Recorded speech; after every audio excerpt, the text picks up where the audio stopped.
So let me ask you a question. How many times a month, whether you're providing a service online or actually a tangible product, do you actually focus on improving that service? Now, a big component of what I do with my mentees is actually try and readdress on a monthly basis ways in which we can actually improve the service that you're providing.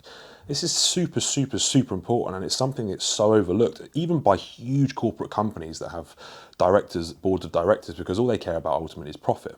And quite often, improving the quality of the product or the service is costly. That being said, if you stand still and you're constantly asking yourself, how can I improve my customer service? You will ultimately get taken over by people that are thinking that question. Now, I know I bring this guy up a lot, but take Elon Musk, for example. That guy is completely consumer centric in the sense of the customer and the product that the customer is getting needs to constantly be improved. And he is completely obsessed, possibly slightly too obsessed, arguably, on that factor. Because ultimately, if you're a smaller business, you're a solopreneur, you haven't got any employees and things like that, you have to focus on all facets of the company. And just focusing on service alone will ultimately see your business die, because you need to have money coming in as well. But that being said, it needs to be a big consideration. At least maybe 10 to 15% of your effort each month, and I'm guessing yours is, a lot of people aren't anywhere near that, if at all, needs to be spent on thinking, how can I make my service better for my end consumer? Ultimately, that will increase retention rates. People like coaches and online service providers rely on repeat purchases. It's very expensive to generate a client. It's much cheaper to keep them. If the service is constantly improving, referrals will be higher, retention rates will be higher.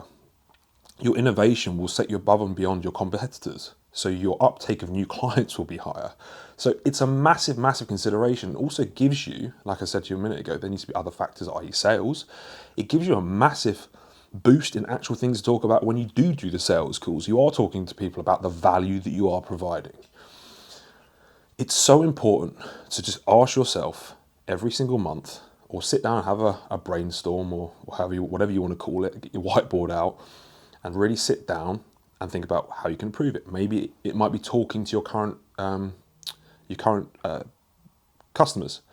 Ask them ways in which you think it can be improved, or have like a feedback form every two months or something like that, where you get feedback from your customers. Little simple things. And it doesn't have to be revolutionary. I'm not talking about reinventing the wheel or coming up with something like an iPhone or some crazy new thing. Small adjustments consistently will make a huge impact over the space of a year, 2 years, 3 years, 4 years, 5 years. Because I presume you're in business for a long-term game, not just to get in and out. If your sole purpose was to get in and make as much money as humanly possible, then you wouldn't be thinking about the service over a period of time. If you're thinking about this like I do in terms of business and being in it for the long run and ultimately fulfilling your customers as much as possible, this needs to be a huge factor every single month. Make small incremental progress on your service and ultimately your consumer happiness, and you will see your business last a lot longer. Hope you enjoyed the video, guys.